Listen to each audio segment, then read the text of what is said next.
자, 일단은 이 시래기 콩조림. 네.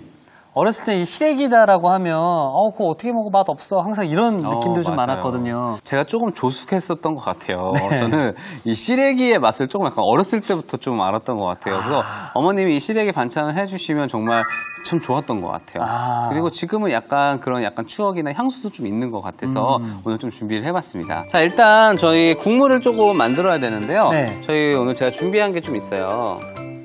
멸치인가요? 자, 지금 뭔 것 같아요, 이게? 요거는 확실히 멸치인 것 네. 같고요. 요거는 좀 큰 멸치, 그렇죠? 큰 멸치. 네. 맞습니다. 사실은. 요거는 이특, 요거는 신효석. 네. 난 좀 더 커야 될 것 같은데. 많은 분들이 멸치로 육수 많이 내시고요. 뭐 이렇게 좀 비슷하게 생긴 이것보다 좀 더 넓게 생긴 디포리. 디포리로도 많이 육수를 내시는데요. 오늘 제가 준비한 거는 청어의 새끼입니다. 네. 청어의 새끼인 솔치를 준비를 했어요. 솔치. 네. 네. 요즘에 솔치로 제가 요즘 국물을 좀 내보니까 좀 비릿한 맛도 좀 덜하고요. 그리고 또 끓여놨을 때 훨씬 더 깊은 맛이 좋아서 제가 요즘에 요 솔치를 많이 사용하고 있습니다. 디포리보다는 훨씬 더 좀 작습니다. 중간 사이즈라고 보시면 돼요. 그 대신 비릿한 향은 훨씬 더 적습니다. 이렇게 내장을 좀 제거를 해주시고 물론 머리 부분, 내장 부분 넣어도 상관은 없지만 조금 쓴맛이 좀 날 수 있으니까요. 그런 것들 조금 제거를 해서 손질을 해주시면 좋습니다. 네. 자, 그럼 이걸 들고 네. 밑국물을 만들어 가도록 네, 밑국물을 하겠습니다. 만들어야죠. 자, 먼저 물을 같이 넣고요.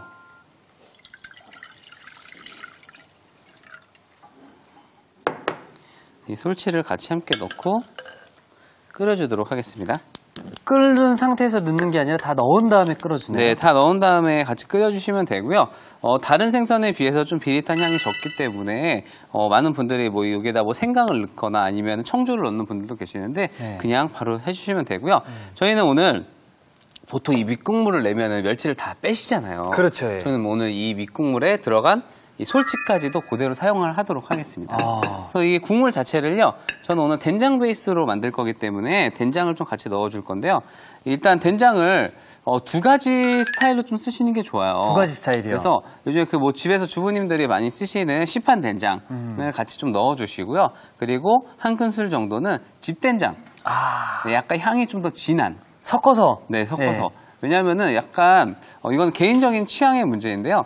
좀 꿉꿉하고 진한 거 좋아하시는 분들은 오히려 시판 된장을 줄이시고 집된장을 좀 더 늘려주시는 게 좋습니다. 이게 집된장인가요? 네, 요거는 시판 된장이에요. 네, 봤을 땐 잘 차이를 못 느끼는데, 네. 자, 이렇게. 그리고 약간 국물이 보통 요 정도 된 국물 만들 때 들어가는 된장은 약 한 2큰술 정도 들어갑니다. 그런데 그 된장이 조금 더 들어가요. 왜냐하면은 저희 또 시래기를 넣고 같이 끓여야 되기 때문에 조금 약간 많이 들어간다고 보시면 돼요. 자, 이렇게 해서 한 10분 정도 끓여주시면은 된장이 풀리면서 진한 솔치국물이 우러나오게 되어 있습니다. 이렇게 몇 분 정도 끓여주면 좋은가요? 보통 한 10분 정도 끓이시면은 좋을 것 같고요. 어느 정도 약간 그 향이 깊어졌을 때, 그리고 약간 솔치의 살이 살짝 벌어졌을 때까지 끓여주시는 게 가장 좋습니다. 자, 그리고 제가 오늘은요, 콩조림이라고 말씀드렸잖아요. 그렇죠. 예. 이 백태 보통은 뭐 삶아서 우리 뭐 콩국수 같은 것도 끓여 먹는 아니면 밥에 올려서 많이 드시는데 저는 오늘 이 콩을 같이 요리에 좀 쓸 겁니다. 그런데 이 콩을 그냥 바로 육수에 바로 끓이시면은요, 콩 특유의 약간 비릿한 향이 있어요. 있죠. 예. 그 향을 먼저 좀 제거하신 다음에 먼저 물에다가 한번 삶은 다음에 이 육수에다 넣도록 하겠습니다. 자, 지금 물이 좀 끓고 있는데요. 네. 끓고 있는 물에 불리실 때는 30분 이상은 불려주셔야 돼요. 30분 이상. 보통 겨울 같을 때는 한 40분 좀 넘게 불려주시는 게 좋으시고요. 네. 자, 이 콩을 자, 이렇게 넣어줄 거예요. 그래서 한 10분 정도 끓여주시면은 콩이 어느 정도 익었을 때까지 해주셔야 돼요. 콩이 익힌 다음에 그 다음에 육수에다 옮겨주시는 과정이 필요합니다. 그리고 어느 정도 끓다 보면은요, 이렇게 껍질도 조금 제거가 돼요. 껍질은 버리시고 하시면 좋습니다. 자, 저희가 그래 시간 관계상 미리 삶아놓은 콩이 여기 준비되어 있죠? 네. 네. 자, 이 삶아놓은 콩을 이 끓고 있는 솔치 국물에 같이 넣고 끓여줄 거예요. 그러면 굉장히 구수한 맛도 살아나고요. 왜 보통 집에서 이제는 좀 약간 구수한 맛이 나는 비지찌개 많이 드시잖아요. 그렇죠, 예. 비지찌개가 사실 이 콩이 간 게 들어가는 거거든요. 그냥 갈지만 않고 그냥 이 바로 콩이 들어간다고 보시면 됩니다. 자, 그럼 이렇게 잘 끓 동안 저희는 네. 어떤 걸 하면 좋을까요? 시래기가 지금 미리 좀 제가 삶아서 준비를 해놨는데요. 네. 자, 일단 시래기 앞부분은 좀 잘게. 이 시래기 국을 딱 먹을 때 전 요런 부위들이 네. 참 맛있더라고요. 너무 좋아요. 시래기가 진짜 이게 헤어나올 수 없는 그런 맛이 있습니다. 왜 구수한 맛. 어렸을 때 저는 왜 이 맛을 몰랐을까요? 어렸으니까요. 어렸으니까. 어렸으니까요. 네. 이게 점점 그리고 이 뒤에 줄기 부분이 있어요. 이 부분은요 네. 좀 질겨요. 네. 그래서 이런 것들은 약간 좀 찢어서 준비해 주시면 더 좋아요. 이렇게 먹어야겠네요. 네, 그래야지 훨씬 더 부드럽게 드실 수 있어요. 그냥 통째로 그냥 다 넣으시게 되면은 훨씬 너무 질깁니다. 이렇게 손으로 쭉쭉 찢어서. 자, 이렇게 일단 좀 준비를 해 놓을게요. 사실 이 시래기가요, 굉장히 이제는 장 운동에도 굉장히 좋다고 많이 알려져 있어서 네. 요즘에 이 건강식으로도 많이 드십니다. 자, 이렇게 일단 준비를 해 놨고요. 네. 자, 이 지금 끓고 있는 육수에 이거를 한번 살짝 볶은 다음에 넣어 주셔야 돼요. 시래기 자체가 가지고 있는 텁텁한 향도 좀 있고요. 그리고 시래기는 들기름과 굉장히 찰떡궁합이거든요. 맞습니다. 그래서 들기름을 한번 볶아 주도록 하겠습니다. 네, 자, 그럼 불로 네. 이동해 보도록 하겠습니다. 자, 일단 시래기를 한번 볶아 주도록 할게요. 지금 들기름에 볶는 거죠? 그렇죠. 자, 시래기를 들기름에 볶게 되면은 그 시래기가 갖고 있는 그 냄새도 제거가 되고요. 더욱더 부드러워진다고 합니다. 맞아요. 자, 시래기를 좀 볶아서 좀 부드럽게 준비해 주시고요. 삶을 때도 보통 어머님들이 한 3번이나 4번 정도 삶으세요. 네.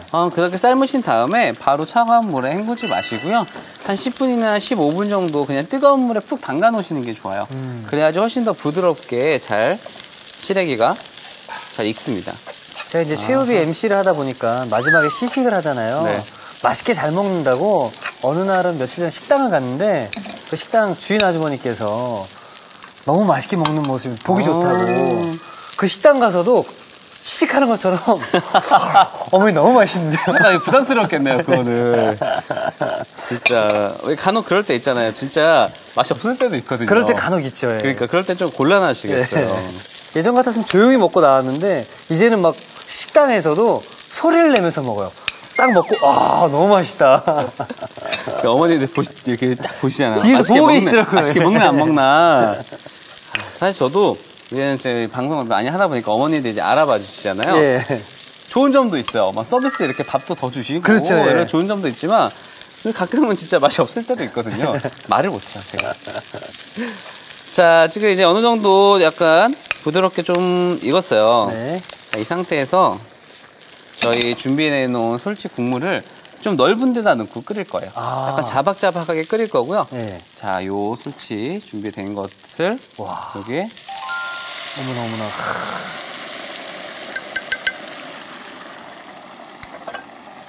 어머나. 이게 보통 뭐 냄비에 따라 좀 다른데 국물이 좀 약간 자박자박할 때까지는 끓여주셔야 돼요. 그래서 적어도 한 8분에서 10분 정도는 푹 끓여주셔야지 좋고요.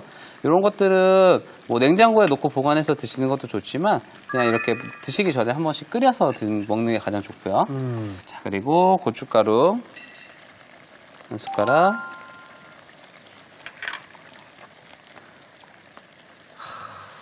이렇게 어디 쪽이 정말 지나가다가 갑자기 시골을 지나가다가 작은 음식점에 들어가면 이런 반찬이 간혹 나오거든요. 나오죠. 이런 냄새 싹 풍기면서. 그렇죠. 맛있어요. 자, 이제는 물론 시래기도 충분히 익혀야 되고요. 요 콩도 좀 익어야 맛있어요. 네. 그래서 불을 너무 세게 놓지 마시고 중불로 놓고 한 10분 정도 끓이시면 이제 완성이 됩니다. 네. 자, 그럼 여기 잘 끓 동안 네.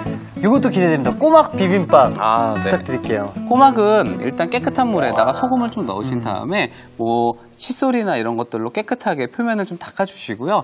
그리고 끓는 물에다가 보통 조개는 차가운 물부터 하잖아요. 네. 끓는 물에다가 하는 게 더 좋습니다. 네. 자, 그러면 한번 보여드릴까요, 제가? 자, 이렇게 물이 끓고 있으면은요. 끓는 물에다가 끓는 물에다가 넣어주시고요. 자, 이 상태에서 많은 분들이 그냥 냅두잖아요. 네. 그러지 마시고 저으세요. 돌려 한쪽 방향으로만. 한쪽 방향으로만. 이거 제가 배웠는데. 네, 돌리는 이유는 네. 이렇게 돌려주시면은 살이 한쪽으로 몰리기 때문에 깔 때 훨씬 더 쉽게 까집니다. 쫙 저어준 다음에 자, 이 상태에서 계속 끓일 필요가 없어요. 그냥 그래요? 불을 네. 꺼주시고 뚜껑을 덮고 그냥 살짝 입이 벌릴 때까지 해주시면 됩니다. 기다리기만 하면 되나요? 기다리면 돼요. 자, 기다리는 시간은요, 물론 양에 따라 조금씩 다르긴 하지만 좀 양이 많다 하면 한 10분 정도는 그냥 덮어 놓으시면 더 좋아요. 그렇게 하신 다음에 딱 까시면은 훨씬 더 그 바다의 향을 품고 있는 그런 꼬막을 먹을 수가 있습니다. 자, 일단 좀 어느 정도 이 벌린 것들만 해서 제가 한번 까볼게요. 네.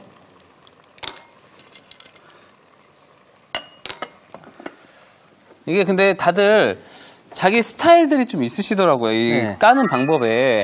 저는 숟가락으로 좀 까는 스타일이거든요. 뭐 이런 걸로 해서 그냥 뒷부분에다 놓고 딱 돌려서 네, 이렇게 까는 거죠. 쉽네요. 예. 네. 아니면은 그런 분, 저희 어렸을 때 저희 아버님은 동전으로 가셨어요. 동전. 저희 아버님이 제일 좋아하는 게 꼬막이시거든요. 그래서 저희 집은 거의 밖에서 보면 거의 꼬막의 그 산이었어요. 꼬막산. 꼬막산. 매일매일 꼬막을 엄청 드셨거든요. 자. 이렇게 까주시면 쉽게 깔 수가 있습니다. 저희가 그래서 미리 좀 까놓은 꼬막이 여기 있죠? 네, 미리 손질을 좀 해놨고요. 자, 이렇게 꼬막을 손질을 해주시고 이제 양념장을 좀 만들도록 하겠습니다. 자, 양념장은요, 제가 저는 이렇게 한식적인 음식, 이런 토속적인 음식에는 꼭 빠지지 않는 양념장이 하나 있는데요. 네. 액젓. 액젓. 네, 이 액젓을 같이 들어가면은 굉장히 풍미가 좋아지더라고요. 그래서 액젓을 넣어서 한번 해보도록 하겠습니다. 일단은 먼저 물이에요. 물 넣고. 자, 액젓은 내가 좋아하는 액젓 넣어주시면 돼요. 저는 일단은 멸치 액젓. 한 큰술 같이 넣어주시고요. 그리고 간장은 지금 넣으면 안 돼요. 왜죠? 왜냐면은 저는 오늘 이 생 양조간장을 준비를 했거든요. 네. 양조간장은 가열하는 것보다 생으로 먹었을 때 더 맛있어요. 그래서 따로 준비를 좀 해놨고요. 청주예요. 청주. 그리고 다진 마늘. 자, 이거를 한번 끓여주도록 하겠습니다. 살짝 이 청주의 향도 좀 날리고요. 그리고 또 우리가 준비해 놓은 그 액젓을 좀 향을 좀 날려주기 위해서 한번 끓여줄게요. 자, 일단 마늘의 매운 향과 그리고 청주 그리고 액젓을 한번 끓여줘야 되고요. 끓일 때 여기에 이제는 고추만 넣고 끓일게요. 네. 자, 그리고 홍고추 그리고 청양고추 비빔밥에 들어갈 거기 때문에 한번 익혀서 넣는 게 좋아요. 자, 요 약간 그 꿉꿉한 향. 요게 딱 밥에 들어가면은 정말 이 양념장에 들어가면은 맛이 너무 좋아집니다. 저도 개인적으로 꼬막 굉장히 좋아하거든요. 자, 이렇게 끓어오르면 자, 이제는 불에서 내려주고요. 네.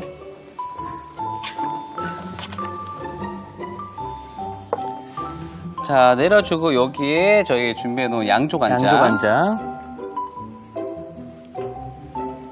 자, 그리고 참기름인가요? 들기름? 들기름. 네, 들기름을 같이 넣어주시고요. 요게 이제 하나의 양념장이 되면서 여기에다가 이제는 맛을 좀 살려주는 거죠. 야, 요런 소스가 밥에 들어가면 찰떡궁합이거든요. 그럼요. 네. 그리고 깨를 같이 좀 넣고 깨를 좀 많이 넣어주는 편이에요. 자, 이렇게 준비를 하신 다음에 요 양념장을 여기 버무리는 거예요. 네, 양념장을 함께 넣어줄 건데 양념장을 한 번에 다 넣으실 필요는 없어요. 왜냐하면 개인적인 취향이 있는 거기 때문에 어느 정도 한 반 정도는 요 꼬막에다가 함께 넣고서 버무려 주도록 하겠습니다. 요거는 이따가 제가 간을 맞출 때 사용을 하도록 하고요. 네, 숟가락으로 쓱쓱 비벼서. 야, 하나 집어 먹고 싶네요. 하나 먹어봐요. 먹어봐도 되나요? 감사합니다. 죄송합니다. 이게 밥에 비벼 먹는다고 생각해보세요. 하나 더 안 되죠? 안 돼요. 하나밖에 안 돼요. 자, 그리고 같이 밥과 먹으면 좀 상큼하게 씹히는 게 좋아서 저는 영양부추와 그리고 참나물을 좀 같이 준비했어요. 네. 손가락 뭐 한 손톱 정도 되는 사이즈로 좀 작게. 왜냐면 또 너무 크면은요. 저희 또 꼬막하고 또 너무 사이즈가 다르면 안 이쁘기 때문에 네. 이렇게 섞어서 준비가 됐어요. 저는 어렸을 때 이제 꼬막을 많이 먹었던 이유가 그 얼핏 듣기로는 이게 뭐 가격이 싸고 또 이렇게 먹기가 맛있다라고 해서 많이 먹었던 기억이 나는데 네. 지금은 꼬막이 가격이 많이 올랐다면서요? 굉장히 비싸졌어요. 오. 그래서 사실 요즘에는 꼬막을 정말 좀 뭐랄까요, 좀 비싼 재료 중에 하나로 신분 상승했네요. 그렇죠. 근데 사실 이게 꼬막은 이렇게 살로 발라져 있는 것도 좋지만 직접 까먹는 게 그게 재미죠. 제일 맛있습니다. 네. 네. 자, 이제 그러면은 꼬막 비빔밥 완성을 좀 먼저 해볼까요? 네, 밥이랑 네. 완성 접시를 이렇게 해서 드리도록 하겠습니다. 자, 밥 위에 먼저 충분히 채소를 좀 올리고요. 저희 참나물과 그리고 부추. 영양 부추예요. 어르신들이 참 좋아하시겠네요. 정말 좋아하시고. 그리고 준비해놓은 양념장을요, 밥 위에다 한번 먼저 뿌려줘야지 좀 아이고. 비비기가 좀 편해져요. 네. 자, 그리고 준비해놓은 꼬막을. 와. 야, 꼬막 파티네요, 진짜로. 자, 이렇게 해서 꼬막 비빔밥이 먼저 완성이 되었습니다.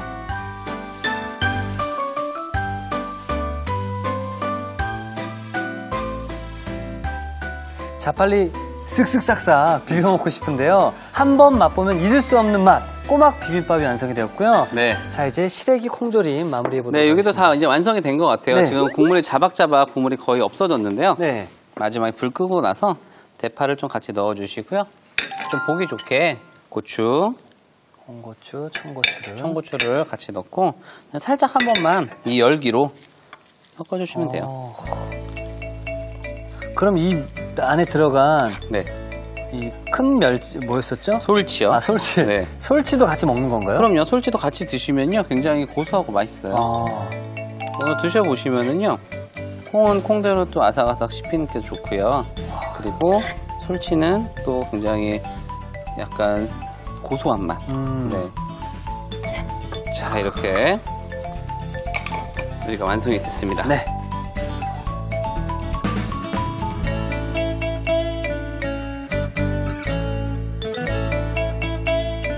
자, 시래기 향이 정말 좋은데요. 깊고 구수한 시래기 콩조림이 완성되었습니다. 여러분의 밥상을 더욱 특별하고 맛있게 오늘의 콕 포인트를 살펴볼까요? 구수한 맛에 반하는 시래기 콩조림, 맛깔나게 만드는 비법을 공개합니다. 삶은 시래기를 들기름에 먼저 볶아주는 게 키포인트. 이렇게 하면 시래기의 쿰쿰한 냄새가 사라지고 더 부드러워진다는 사실. 이것만 있으면 밥 한 공기 뚝딱. 시래기 콩조림으로 입맛 살리는 별미 반찬을 만들어보세요. 아셨죠? 잊지 마시고 꼭 기억하세요.